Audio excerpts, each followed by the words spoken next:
আসসালামু আলাইকুম। ক্লাস 5 আগের ক্লাসে আমরা বরফ গলা জলের নদী ও আমার সোনার বাংলা আমি তোমায় ভালোবাসি এই দুটো চ্যাপ্টার রিভিশন করেছিলাম। আর এই দুটো চ্যাপ্টার থেকে কোশ্চেন আনসারও আলোচনা আমাদের হয়ে গেছিল। আজ আমরা নদী তীরের সভ্যতা এবং সুন্দরবন এই দুটো চ্যাপ্টার আলোচনা করব।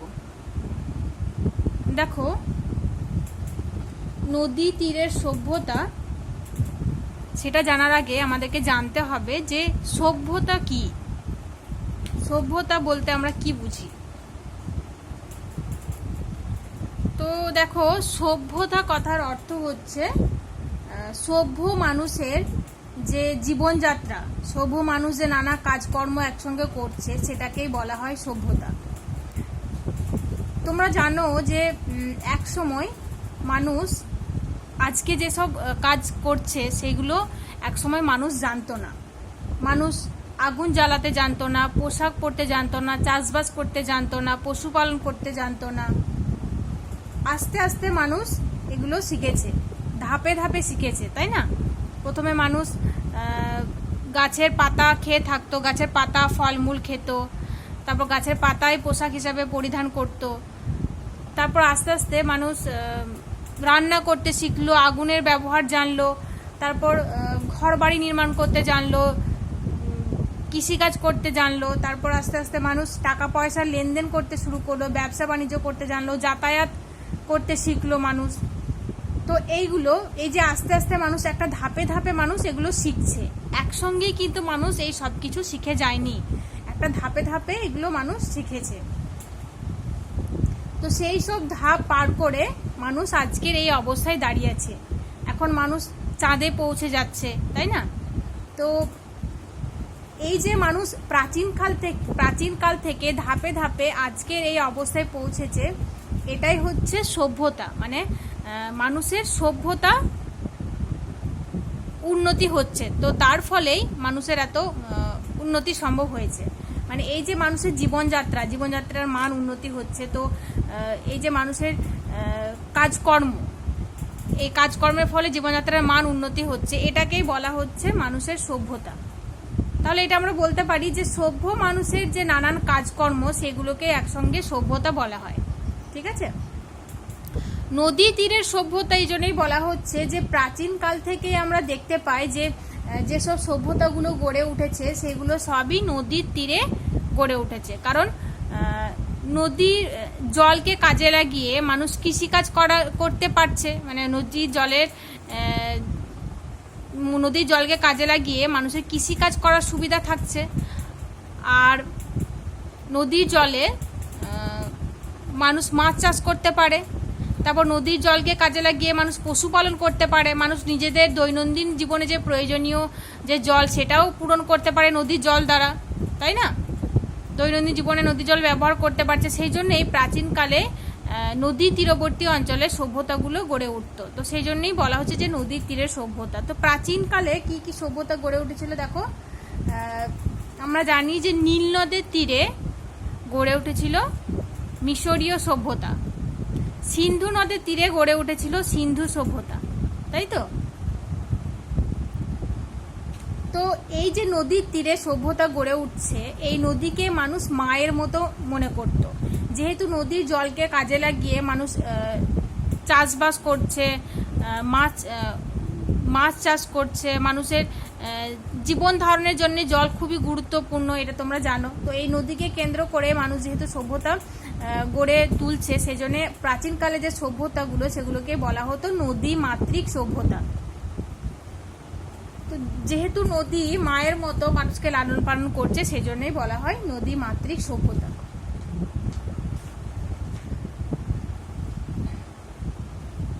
তবে নদীতে অনেক সময় বন্যা হতো এবং বন্যার ফলে সেখানকার বাসিন্দাদের ক্ষয়ক্ষতিও হতো। তবুও নদীর ওপরেই নির্ভর করে মানুষ বেঁচে থাকতো। তো দেখো, এই যে আমি বললাম প্রাচীনকালে নদীর ওপর সভ্যতা গড়ে উঠতো, এগুলো কি করে জানতে পারছি? যে সিন্ধু সভ্যতার কথা আমি বললাম, এগুলো আমরা কি করে জানতে পারি? তো দেখো, এগুলো ঐতিহাসিকরা নানান খনন কার্য করে এগুলো আবিষ্কার করেছেন, প্রাচীনকালের সভ্যতাগুলো আবিষ্কার করেছেন। ঠিক একই রকমভাবে একটা নদীমাতৃক সভ্যতার কথা তোমাদের বইয়ে রয়েছে, যেটা হচ্ছে বিদ্যাধরী, সতী, যমুনা, নোয়াই এইসব নদীর তীরবর্তী অঞ্চলে প্রাচীনকালের সভ্যতা পাওয়া যায়। সেখানে চন্দ্রকেতু রাজার একটা দুর্গ ছিল। সেখানে কি ছিল? চন্দ্রকেতু রাজার দুর্গ ছিল। আর সেই রাজার দুর্গের যে ইট সেগুলো পাতলা পাতলা ছিল। তো এই প্রাচীন দুর্গের ভগ্নাবশেষ, ভেঙে যাওয়া অংশ, এগুলো থেকে মানুষ জানতে পারে যে সেখানে একটা নদী ছিল এবং নদীর তীরে সভ্যতা গড়ে উঠেছিল প্রাচীনকালে। তো সেই সময় মানুষের দেখো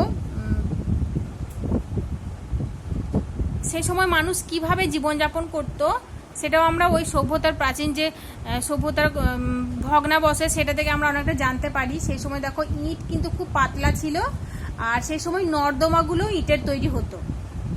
ঘরবাড়ি ছাড়াও পথঘাট বানানো হতো ইট দিয়ে। তারপর জল ধরে রাখার জন্য বড় বড় চৌবাচ্চাও ইটের তৈরি করা হতো। ঠিক আছে, সেই সময় বড় বড় যে চৌবাচ্চাগুলো সেগুলোও ইটের তৈরি হতো। দেখো এখন যে গঙ্গা তীরবর্তী অঞ্চলে নদিয়া এবং উত্তর ও দক্ষিণ 24 পরগনার পশ্চিম সীমানায় সেখানে এখন কিন্তু নদী নেই।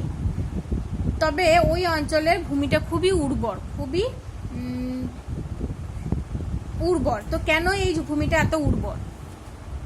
যেহেতু এই অঞ্চলে আগে প্রাচীনকালে বিদ্যাধরী, সতী, যমুনা, নোয়াই এইসব নদীগুলো ছিল। এখন আর সেই নদীগুলো নেই। এখন ওই নদীগুলো মজে গিয়ে, তার নদীর পলি জমে জমে মজে গিয়ে বর্তমানে এই অবস্থার সৃষ্টি হয়েছে। তো সেই জন্যেই এই অঞ্চলের নদীগুলো, মানে এই অঞ্চলের তীরবর্তী অঞ্চলগুলো খুবই উর্বর। যেহেতু প্রাচীনকালে নদী ছিল, সেজন্যই নদীর তীরবর্তী অঞ্চলগুলো খুবই উর্বর। তারপর দেখো উত্তর 24 পরগনার পারমাদানে একটা পুরনো বনখণ্ড রয়েছে। এটা প্রাচীনকাল থেকেই রয়েছে এই বনখণ্ডটা। তবে নতুনভাবে একটা বনখণ্ড তৈরি করা হয়েছে, সেটা হচ্ছে নদিয়া জেলার বেথুয়া ডহরিতে। আর এই নদিয়া জেলার বেথুয়া ডহরির বনে শাল, সেগুন, মেহগুনি, কৃষ্ণচূড়া, শিশু, কদম এসব গাছ দেখতে পাওয়া যায়। আর সেই বনে অনেক হরিণ ও কাঠবেড়ালিও দেখতে পাওয়া যায়। কোথায় দেখতে পাওয়া যায়? নদিয়ার বেথুয়া ডহরিতে। আর নদিয়ার বেথুয়া ডহরির যে বনটা সেটা হচ্ছে নতুনভাবে তৈরি করা একটা বন। আর প্রাচীন বনখণ্ড কোথায় রয়েছে? উত্তর 24 পরগনার পারমাদানে। এটা তোমরা একটু মনে রাখবে। হ্যাঁ,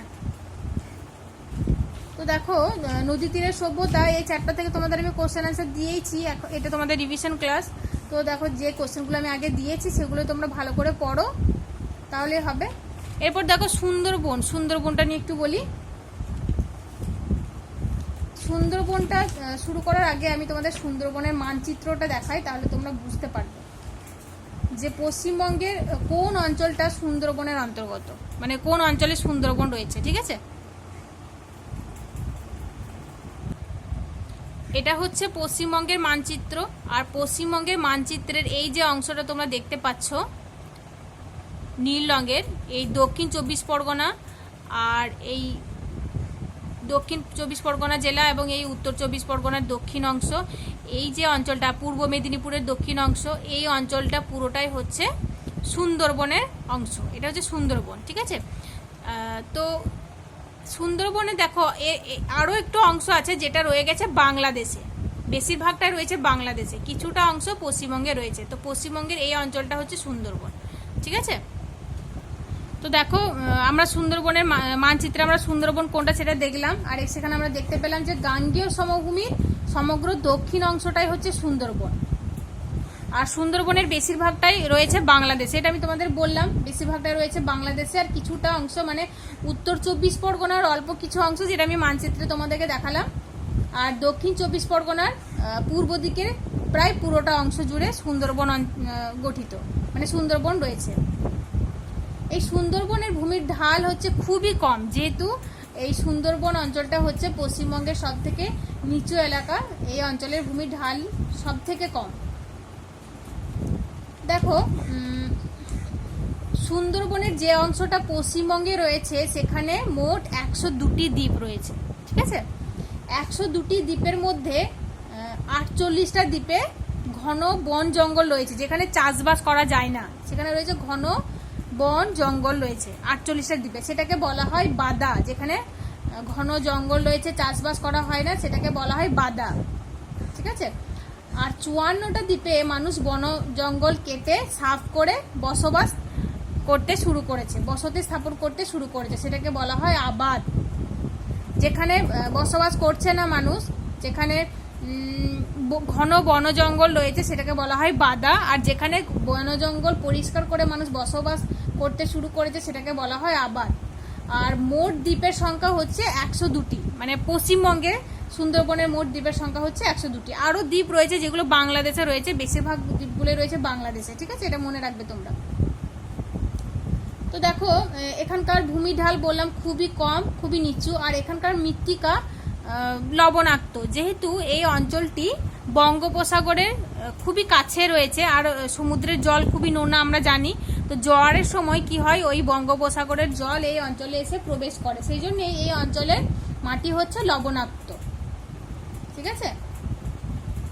তারপর দেখো এই অঞ্চলের ওপর দিয়ে অনেক নদী প্রবাহিত হয়েছে। নদীগুলো একটার সঙ্গে বেরিয়ে গিয়ে দূরে আবার অন্য একটা নদীতে গিয়ে মিশেছে। তো এরকম মনে হয় দেখতে নদীগুলো অনেকটা জালের মতো বিছিয়ে রয়েছে। তো কি কি নদী এখানে দেখতে পাওয়া যায়, দেখো বিদ্যাধরী, কালিন্দী, রায়মঙ্গল, মাতলা, এইসব নদীগুলো এই সুন্দরবনের ওপরেই প্রবাহিত হয়েছে।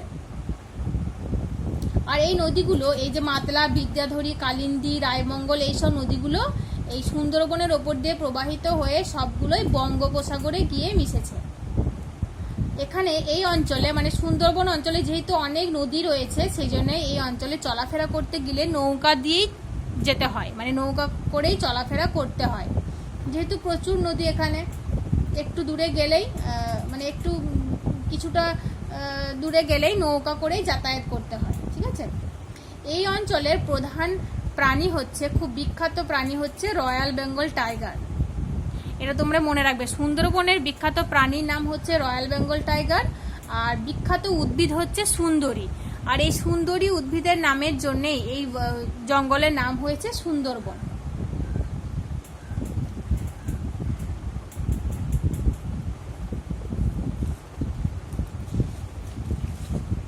তো দেখো এই যে সুন্দরবনের সুন্দরী উদ্ভিদ দেখতে পাওয়া যায়, এছাড়াও আরও বেশ কিছু উদ্ভিদ এখানে জন্মায়, যেমন হেতাল, গোলপাতা, হোগলা, এইসব উদ্ভিদগুলো এখানে জন্মায়।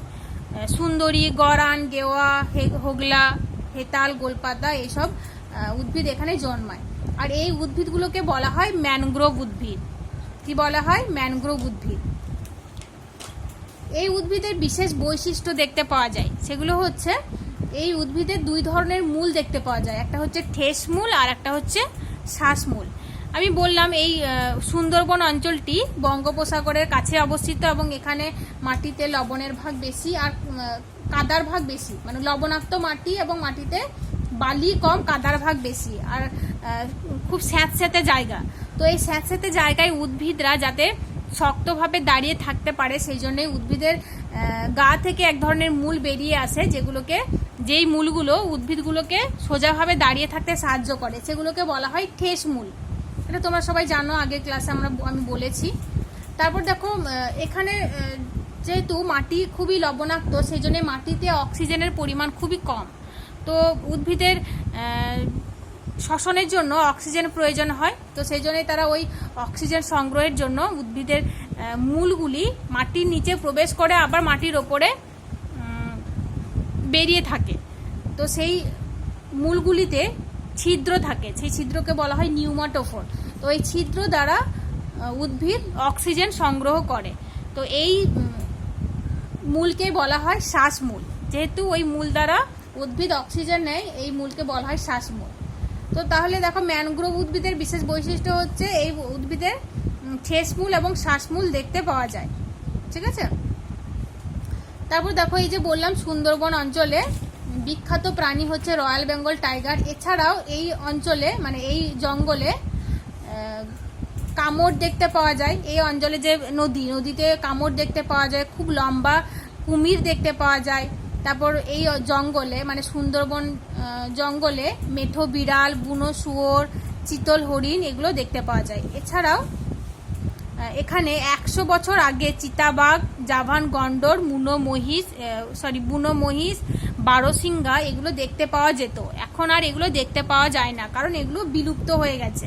তো দেখো 100 বছর আগে দেখতে পাওয়া যেত, এখন আর দেখতে পাওয়া যায় না। এরকম প্রাণীকে বলা হয় বিলুপ্ত প্রাণী।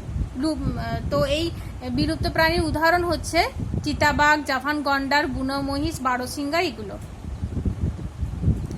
সুন্দরবন অঞ্চলের মানুষরা দেখো বেশিরভাগ মানুষই এখানকার মাছ চাষ করে, মধু সংগ্রহ করে, তারপর নৌকা তৈরি করে, নৌকা চালায়, মিন ধরে, মিন সংগ্রহ করে, কাঁকড়া শিকার করে, এই সব কাজ করে জীবিকা নির্বাহ করে। যেহেতু এই অঞ্চলের মাটি লবণাক্ত, মানুষ কৃষিকাজ সেরকম এখানে হয় না, তো সেই জন্য এখানকার মানুষ মাছ চাষ, মধু সংগ্রহ, নৌকা তৈরি এসব করেই জীবিকা নির্ধারণ করে। কৃষিকাজ যদি হয়ে থাকে তো অল্প কিছু কৃষিকাজ হয়ে থাকে, বেশি যেহেতু নদী এখানকার লবণাক্ত মাটি, সেজন্য কৃষিকাজ খুব একটা ভালো হয় না, তবে কিছু কিছু চাষবাস করা হয়। মিন হচ্ছে ছোট যে মাছের বাচ্চা, সেগুলোকে বলা হয় মিন। তাছাড়াও এই অঞ্চলের মেয়েরাও গলদা চিংড়ির চাষ করে, বাগদা চিংড়ির চাষ করে, আর বেশিরভাগ মেয়েরাই নদীতে গিয়ে ওই ছোট ছোট মাছের বাচ্চাগুলোকে সংগ্রহ করে নিয়ে আসে। তো এইভাবেই সুন্দরবন অঞ্চলের মানুষরা জীবিকা নির্বাহ করে। ঠিক আছে, তো তোমাদের নদী তীরের সভ্যতা আর সুন্দরবন এই দুটোই হয়ে গেল।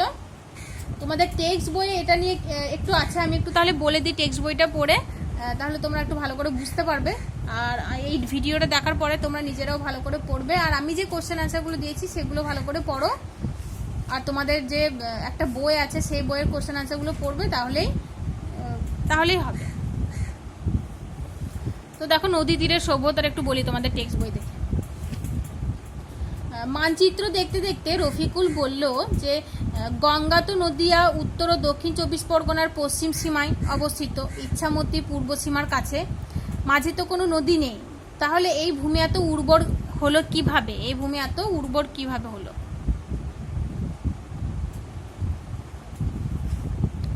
তখন স্যার বললেন যে আগে এখানে নদী ছিল, বিদ্যাধরী, সুতি, যমুনা, নোয়াই এসব নদীগুলো ছিল। বিদ্যাধরী যদিও এখনো আছে, তবে এখন তার ছোট নদী, মানে এখন বিদ্যাধরীটা ছোট হয়ে গেছে। অন্য নদীগুলো যেমন সুতি, যমুনা, নোয়াই এই নদীগুলো ওই অঞ্চলে আর নেই, যেহেতু ওই অঞ্চলের পলি জমে জমে নদীগুলো মজে গেছে, সেই জন্যই এখন আর ওই নদীগুলো নেই। বিদ্যাধরীর কাছে এক জায়গায় মাটি খুঁড়ে অনেক কাল আগের ঘরবাড়ি বাসনপত্র পাওয়া গেছে। রঞ্জন বলল যে হ্যাঁ জানি, চন্দ্রকেতু রাজার দুর্গ, ওখানকার লোকজন সেটাকে গড় বলে। কি পাতলা পাতলা ইট, পরপর 3টে ইট বসালেও এখানকার দুটোর মতো পুরু হবে না। মানে এখন যে ইটগুলো তার থেকে তখন আগেকার ইটগুলো ছিল পাতলা। তখন স্যার বললেন যে হ্যাঁ, তখন সেখানে অনেক বড় কোনো নদী ছিল না। পুরনো দিনের কিছু কিছু শহর আজও দেখা যায়, সেই সব শহরে মানুষ ইটের বাড়ি বানাতো, যেমন হরপ্পা সভ্যতার বাড়িঘর, সেগুলো পোড়া ইট দিয়ে বানানো ছিল, আগুনে পোড়ানো ইট। ঘরবাড়ি তৈরি করতো সেই ইট দিয়ে। তারপর ঘরবাড়ি ছাড়াও পথঘাট বানাতো ইট দিয়ে, নর্দমাগুলো ইট দিয়ে তৈরি হতো। জল ধরে রাখার বড় বড় চৌবাচ্চাও ইটের তৈরি হতো। স্যার আরও বললেন যে জানো, সেই পুরনো যুগে নদীর ধারেই সভ্যতা গড়ে উঠত। নদী ছিল তাদের মায়ের মতো, তাই ওসব সভ্যতাকে নদীমাতৃক সভ্যতা বলা হয়। পৃথিবীর প্রায় সব পুরনো সভ্যতাই নদীর ধারে গড়ে উঠেছিল, তবে নদীর বন্যায় অনেক সময়ে সেখানকার বাসিন্দাদের ক্ষয়ক্ষতিও হতো, তবুও নদীর ওপর নির্ভর করেই মানুষ বেঁচে থাকতো। রুবি বলল, স্যার সভ্যতা মানে কি? স্যার তখন বললেন, সভ্য মানুষের নানান কাজকর্মকে একসঙ্গে বলে সভ্যতা। ধরো এক সময়ে মানুষ আজকের মতো অনেক কিছু পারতো না, পোশাক পরতে জানতো না, নিজেদের খাবার নিজেরা তৈরি করতে পারতো না, থাকার জন্য বাড়িঘর বানাতে পারতো না, পড়ালেখা জানতো না, টাকা পয়সার লেনদেন ছিল না, সহজে যাতায়াত করতে পারতো না। তারপরে অনেক সময় ধরে এর সবগুলোই মানুষ শিখেছে, আস্তে আস্তে ধাপে ধাপে শিখেছে। তো সেই শেখার ধাপগুলো একটু একটু করে সভ্য হওয়ার ধাপ, এইসব ধাপ পার করে মানুষ আজকের অবস্থায় দাঁড়িয়েছে। তখন রুবি বলল, কিন্তু স্যার এই অঞ্চলে বন নেই। স্যার বললেন, হ্যাঁ, উত্তর 24 পরগনার পারমাদানে একটা পুরনো বনখণ্ড আছে, আর নতুনভাবে তৈরি করা বন আছে নদিয়া জেলার বেথুয়া ডহরিতে। সেখানে শাল, সেগুন, মেহগনি, শিশু, কৃষ্ণচূড়া, রাধাচূড়া, কদম এইসব গাছ আছে। আবার এই জঙ্গলে অনেক হরিণ, কাঠবেড়ালিও আছে। তো এটা হলো তোমাদের নদী তীরের সভ্যতা। সুন্দরবনটা একটু বলি তোমাদের টেক্সট বই থেকে। অন্তরা বলল যে এদিকে বড় কোনো পুরনো জঙ্গল নেই। স্যার বললেন, আছে তো, গাঙ্গেয় সমভূমির দক্ষিণ অংশটাই বিরাট বন, সুন্দরবন। অবশ্য তার বেশিরভাগটাই বাংলাদেশে। ওই যে আমি কিছুক্ষণ আগে যেটা বললাম, সুন্দরবনের বেশিরভাগটাই রয়েছে বাংলাদেশে। উত্তর 24 পরগনার অল্প কিছু অংশ আর দক্ষিণ 24 পরগনার দক্ষিণ পূর্ব দিকে প্রায় পুরোটা জুড়ে সুন্দরবন। এই অঞ্চলের ভূমির ঢাল খুবই কম। অন্তরা বলল, রয়্যাল বেঙ্গল টাইগার তো এই বনে আছে না স্যার? এই অঞ্চলে আবিরের মাসির বাড়ি। সে বলল, আছে তো, ওই বাঘ আর সুন্দরী গাছ এই বনের সবচেয়ে বিখ্যাত প্রাণী আর উদ্ভিদ। এটা খুব নিচু জায়গা, শুধু নদী আর নদী। মাতলা, বিদ্যাধরী, কালিন্দী, রায়মঙ্গল এইসব নদী এখানেই দেখতে পাওয়া যায়। চলাফেরা করতে গেলে বারবার নৌকা চড়তে হয়। তখন স্যার বললেন, এখানে আরো অনেক নদী আছে, একটা নদী থেকে আর একটা নদী বেরিয়েছে, কিছু দূর গিয়ে আবার একটাই মিশেছে। রফিকুল বলল, তবে শেষ পর্যন্ত সব নদী বঙ্গোপসাগরে গিয়ে পড়েছে। অন্তরা বলল, এখানকার মাটিতে খুব নুন, মাটিতে বালি কম, কাদার ভাগ বেশি, মাটির তলার জলও নোনতা। স্যার বললেন, হ্যাঁ, মাটির তলার জলও নোনতা, কারণ সমুদ্র কাছে, যে সমুদ্র রয়েছে, বঙ্গোপসাগর রয়েছে, সেজন্যই। এখানকার মাটির নিচের জলের স্তরের সঙ্গে সমুদ্রের সরাসরি যোগ রয়েছে। বনের পুরোটাই সাগরের খুব কাছে, অনেক দ্বীপ রয়েছে। তোমরা যদি মানচিত্র দেখো তাহলে ভালোভাবে বুঝতে পারবে।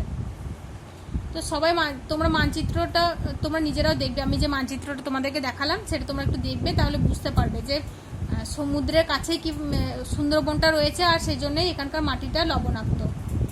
স্যার বললেন যে পশ্চিমবঙ্গের অংশটায় 102টি দ্বীপ আছে, আর তার মধ্যে 48টাই ঘন বন রয়েছে, সেখানে বসতি নেই। আর 54টায় মানুষ বেশ কিছু বন কেটে পরিষ্কার করে বসতি স্থাপন করেছে। ঈশান বলল, কিভাবে সাগরের মধ্যে এত বড় বন হলো? স্যার বলেন, প্রচুর পলিমাটি, গোলা জল ভাগীরথী, পদ্মা ও অন্যান্য নদী দিয়ে বয়ে যেত। আর এই অঞ্চলের ভূমির ঢাল কম, তাই সেই পলি জমে দ্বীপ তৈরি হয়, তারপর বন। এভাবে 7-8 হাজার বছর ধরে এই বন গড়ে উঠেছে। নদীর জল আর সমুদ্রের জল মিশে আছে এই অঞ্চলে। ওই ঈষৎ নোনা জল আর কাদায় জন্মায় এক ধরনের গাছ, তাদের দুরকম মূল। ওই যে আমি বললাম, ঠেসমূল এবং শ্বাসমূল। আর শ্বাসমূলের সাহায্যে মানুষ অক্সিজেন নেয়, মানুষ না, শ্বাসমূলের সাহায্যে ওই উদ্ভিদগুলো অক্সিজেন নেয়, তাকে বলে শ্বাসমূল। এই ধরনের গাছকে বলে ম্যানগ্রোভ জাতীয় গাছ। আবির বলল, এখানে গেওয়া, বাইন আর গড়ান গাছ আছে। স্যার বলেন, ঠিক বলেছ, ওইগুলোই হচ্ছে ম্যানগ্রোভ গাছ। এছাড়া আছে হেতাল, গোলপাতা, হোগলা। এখানকার জলে কামট আছে, খুব লম্বা খাড়ির কুমিরও আছে। ডাঙ্গায় মেঠো বিড়াল, বুনো শুয়োর, চিতল হরিণ আছে। এখানে 100 বছর আগেও চিতাবাঘ, জাভান গন্ডার, বুনো মহিষ, বারোসিঙ্গা পাওয়া যেত, এখন আর দেখতে পাওয়া যায় না। এখানকার লোক নানা রকম কাজ করেন, চাষ, মধু সংগ্রহ, নৌকা তৈরি করা ও চালানো, মাছ ও মিন ধরা, কাঁকড়া শিকার, এইসব কাজ করে। ফতেমা বলল, দিদি, ওই মিন থেকেই তো ভেড়িতে গলদা চিংড়ি আর বাগদা চিংড়ির চাষ হয়। মেয়েরাই বেশিরভাগ নদীতে নেমে মিন সংগ্রহ করে। তো দেখো, এটা হয়ে গেল সুন্দরবন, হয়ে গেল তোমাদের রিভিশন, নদী তীরের সভ্যতাও হয়ে গেল। এই চ্যাপ্টার থেকে তোমাদের যদি কোনো সমস্যা থাকে আমার সঙ্গে কন্ট্যাক্ট করবে, ঠিক আছে? আমাকে ফোন করবে বা মেসেজ করতে পারো। আর তোমাদের যে কোশ্চেন অ্যান্সার আমি দিয়েছি সেগুলো ভালো করে পড়বে, টেক্সট বইটা ভালো করে পড়বে, ঠিক আছে? আসসালামু আলাইকুম।